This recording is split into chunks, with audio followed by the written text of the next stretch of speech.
শীতে কান টান সব ঢেকে রাখছি, গলা টলা গামছা দিয়ে ঢেকে রাখছি। অনেক বাতাস, অনেক ঠান্ডা।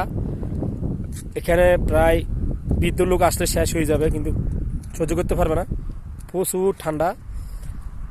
আমরা আসছি 7 জন, এখানে লাইলাতুল কদর নামাজ পড়বো, যা পড়ছি। আল্লাহ যেন আমাদের এই নামাজকে কবুল করেন। খোলা আকাশের নিচে নামাজ পড়ছি। অনেক নিঝুম একটা এলাকা। আমি যাই চলে যাচ্ছি। বিশাল ঠান্ডা মারতেছে, বাতাস অনেক, সহ্য করার মতো না। দেখেন গাছগুলো কি লড়া লড়তেছে, দেখেন বাতাসের অবস্থা দেখেন, প্রচুর ঠান্ডা, চোখ দিয়ে পানি পড়ে যাচ্ছে। বিশাল ঠান্ডা এখানে, পুরো একটা পার্ক। এখানে এখন একটা মানুষও নেই, নিরিবিলি একটা এলাকা। যাই হোক, আমি চলে যাচ্ছি। তাই আমার এই ভিডিওটা আপনাদের ভালো লাগলে শেয়ার করে দিবেন। আপনাদের এই শেয়ারে হয়তো অনেকে দেখবে, লাইক কমেন্ট করবেন। আল্লাহ হাফেজ।